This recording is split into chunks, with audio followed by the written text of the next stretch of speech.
You're standing in an empty parking lot at 2 in the morning with your palms flat on the hood of your car and your eyes closed. The metal is warm where the engine was. Your chest is still rising too fast. You just got off the phone with someone who used to know exactly how to put a hook in your voice, and you drove here without thinking, because this is the place you go now when your body needs to put something down. You are not on the bathroom floor this time. You are somewhere else. You are somewhere new. And that is exactly where this video is going to walk with you tonight. Save this video, not for later, for right now, because the next time your hands go cold and your throat goes tight and the name starts crawling through your head like something with legs, you will want a voice in the room. Let me tell you about a man I will call Daniel. He spent 14 years with a woman who kept a list, not a list in a drawer, a list in her head. Every conversation had a score, every disagreement became an entry, every kindness was filed under a future argument. He lived for over a decade inside a courtroom, where he was always the defendant and the verdict had already been written. He left on a Wednesday. He did not announce it. He did not write a letter. He took his books, his guitar, and the running shoes she had hidden behind the dryer because she did not like the way they looked on him. For the first 4 months, he was perfect at the no-contact thing. He blocked her. He muted her family. He made a new email. He grew a beard he had wanted for years. He started swimming again. He started sleeping in the dark. And then her mother called his mother, and her sister called his brother. And suddenly his own family was forwarding him texts that said, "Please come back. She is different now. She read a book. She went to 1 session of therapy. She is ready." He almost did. He sat in his car with his phone in his hand and his thumb hovering over the green button.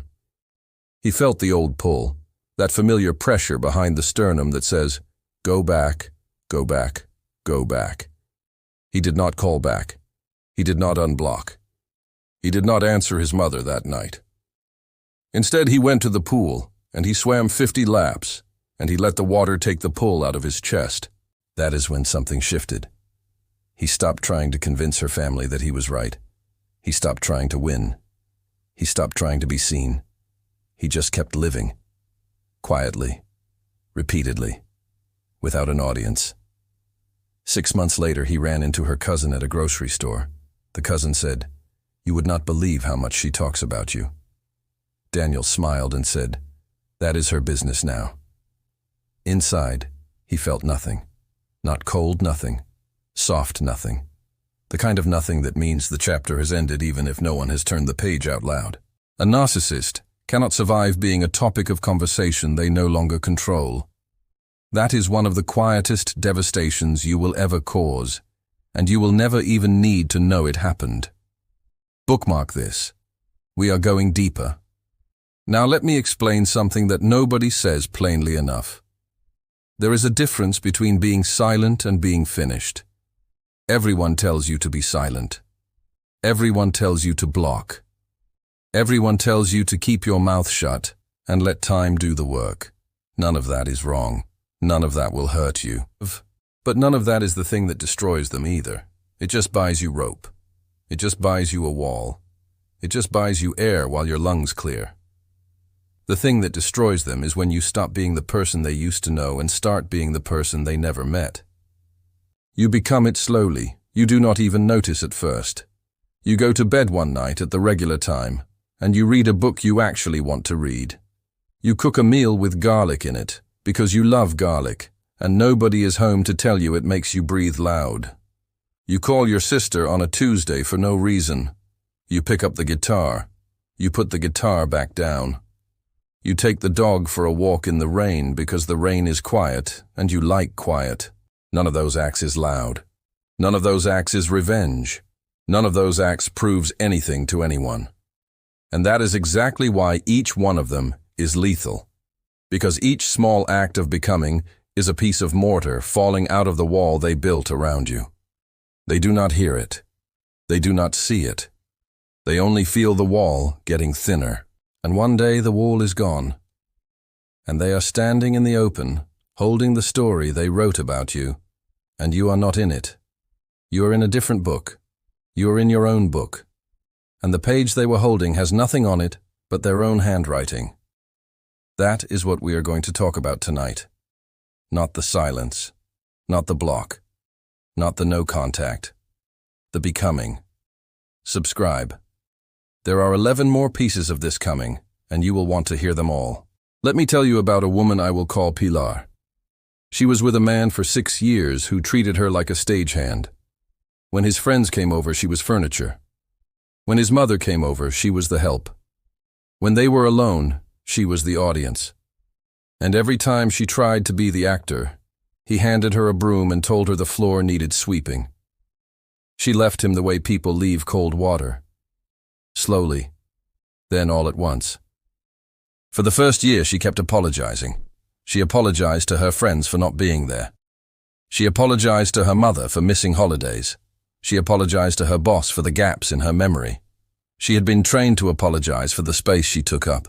And even after she left him, she kept paying rent in his name. Then something broke open. Not dramatically, quietly. She started saying no at work. She started saying no to her sister. She started saying no to the small arrangements she had been bending herself into for years. Each no made her chest feel a little wider. Each no reminded her that her size had not changed, only her permission to use it. A year and a half in, she threw a dinner party. She cooked for 6 friends. She picked the music. She lit the candles. She sat at her own table and felt something she had not felt in years. She felt like herself in a room full of people she had chosen. 2 months later, the man she used to live with heard about the dinner party. He heard about the music, the candles, the kind of laughter. He heard that her apartment smelled like roasted garlic and that her friends stayed until midnight.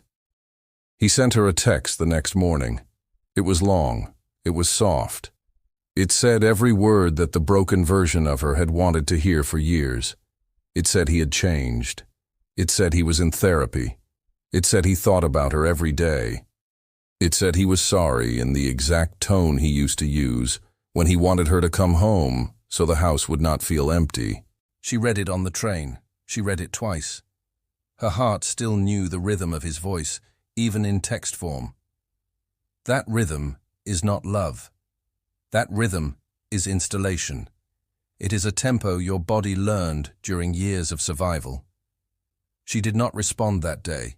She did not respond the next day. She sat with the tempo and let it pass through her like music from a passing car. She texted him back 4 days later. She said, "Thank you for the message. I hope you are doing the work for yourself." She did not soften. She did not open. She did not give him the warmth he had come to collect. She gave him exactly what he could not metabolize. A boundary with no enemy behind it. That is what becoming looks like when you have been a stagehand your entire life. You stop sweeping the floor and you walk onto the stage and you sit down in your own chair. Send this video to a friend who is still apologizing for taking up space. Now I want to talk about something most people do not understand until it is too late. Flying monkeys. That is the old term for the people a narcissist sends in your place when they cannot come themselves. The cousin, the friend, the co-worker, the pastor, the sister, the mother, the mutual barber, the trainer at the gym. These people are not evil. They are not even malicious most of the time. They are confused. They have been told a story, and the story makes sense, and they have been given permission to deliver the story because they believe it. You do not have to fight them. You do not have to convince them. You do not have to win back your aunt at Thanksgiving. You do not have to perform the truth for an audience whose script has already been written. Here is what a flying monkey actually does for the narcissist. They extend the reach of the original wound into rooms the narcissist cannot enter. They keep the story alive in places where you thought you were safe. They keep the situation on stage after the actors have gone home. When you level with them, you give them new material. When you argue with them, you go back on stage. When you try to explain what really happened, you have handed them a script bigger than the one they brought. The cleanest response is often the quietest. Thank you for your concern. I am doing well.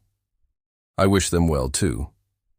That sentence closes a door without slamming it. That sentence refuses the role. That sentence makes you a footnote in their narrative, and that is the best possible outcome. The fastest way to lose your healing is to turn it into evidence. The fastest way to keep your healing is to let it be your life. Save this one for the next family dinner, where someone leans over the mashed potatoes and tells you that you just need to try harder. Let me explain to you what trauma bonding actually is, because most people use the phrase without ever seeing what is under it. A trauma bond is not love. A trauma bond is a chemical contract your nervous system signs under duress. It says, "We will keep you alive." It says, "We will read their face the way a prisoner reads a guard's face." It says, "We will learn the meaning of every shift in their voice, the way a sailor learns the meaning of every shift in the wind." That is why you can leave them and still feel their weather. That is why you can block them and still finish their sentences in your head. That is why you can be in another country and still feel your chest tighten when someone says a word that rhymes with their name. The bond was forged in survival, not in love. That is an important distinction. Love builds. Trauma bonding contracts. Love wants for the other. Trauma bonding wants from the other. Love can hold silence. Trauma bonding can only hold proximity. You cannot think your way out of a trauma bond.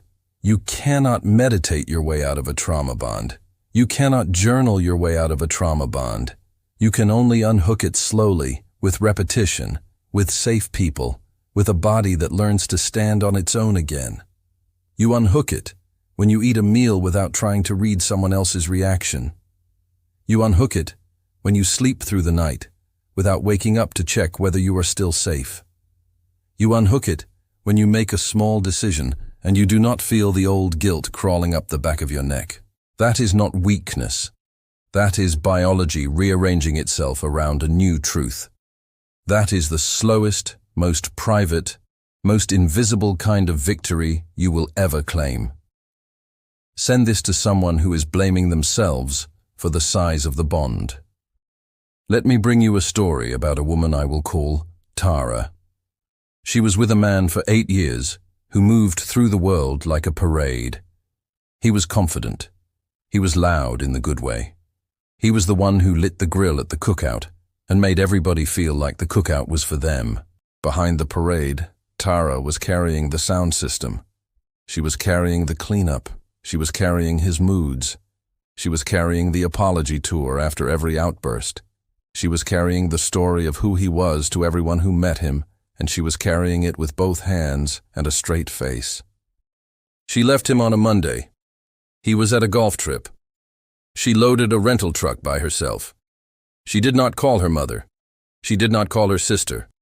She carried every box down 2 flights of stairs, and she drove across town, and she unloaded them in an apartment where the carpet smelled like someone else's life. For the first 3 months, she did not do much. She unpacked. She ate cereal at strange hours. She cried on the floor. She did not want to see anyone. She did not want to perform being okay. Then one morning, she went for a walk. Just a walk. She did not time it. She did not photograph it. She did not call anyone when she got home. She started walking every morning. She started listening to audiobooks about people who had rebuilt themselves from nothing. She started watering a small plant she had bought at a corner store.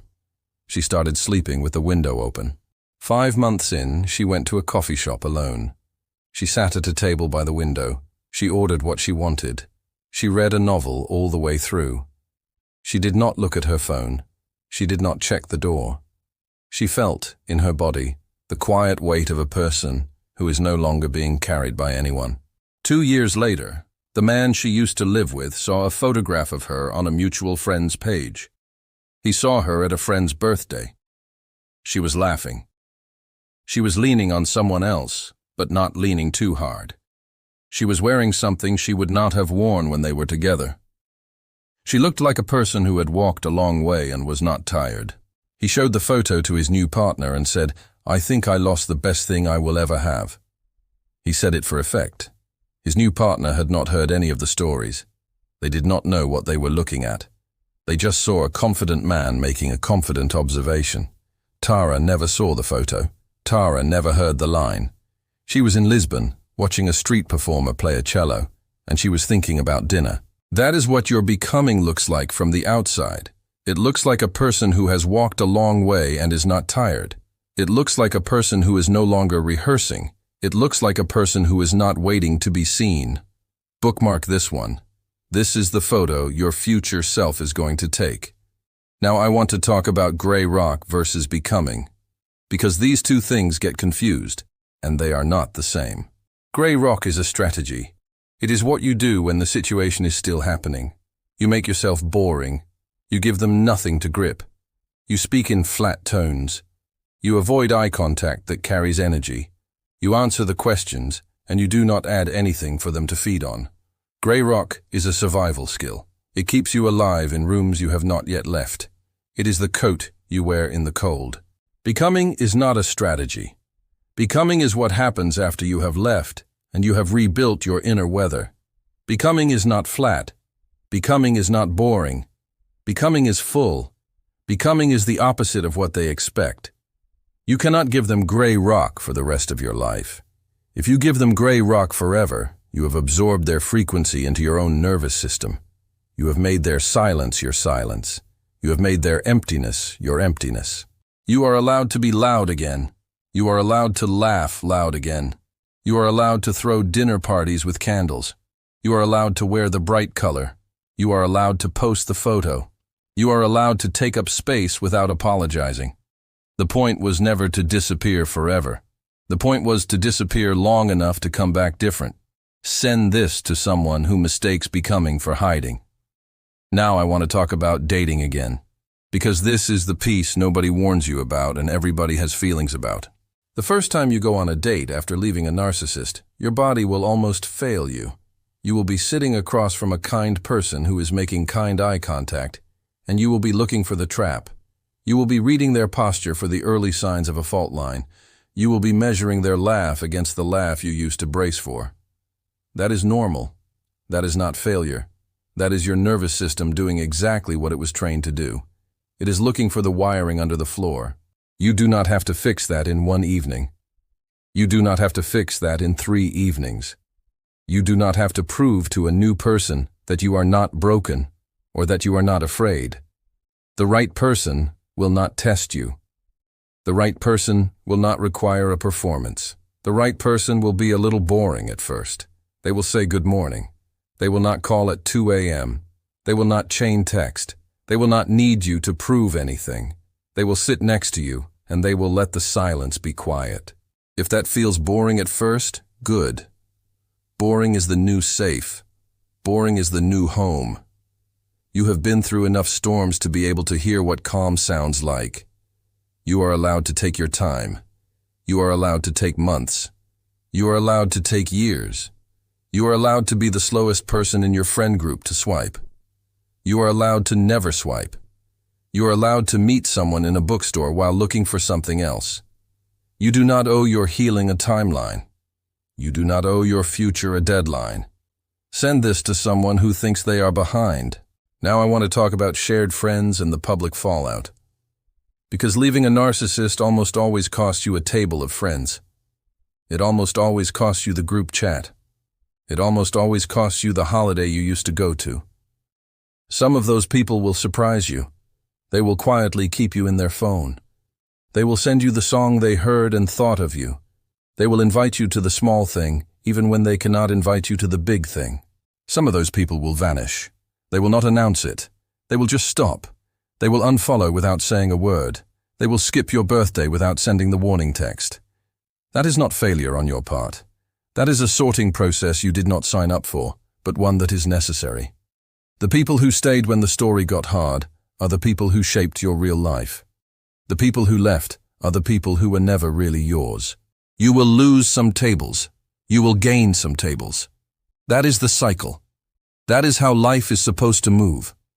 You are not supposed to keep the same 15 people from age 25 until you die. That is a marketing promise, not a human truth. You are building a new table. The chairs are different. The voices are different. The food is different. The laughter is different. And one day the old table will not even feel like a memory. It will feel like a sketch from someone else's life. Save this for the first time someone you thought was a friend goes quiet. Now let me talk about the Hoover, because it will come, probably in a form you did not prepare for. The Hoover is what we call it when they come back.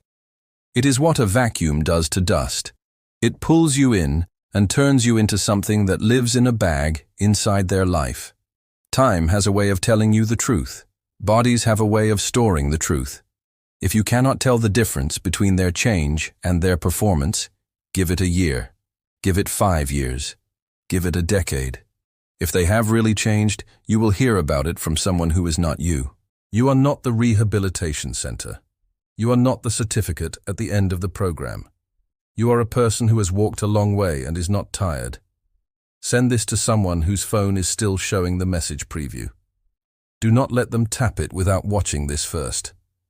Now I want to talk about inner work and outer work, because people sometimes confuse them and sometimes the confusion keeps them stuck. Inner work is what you do when the doors are closed. You sit with yourself.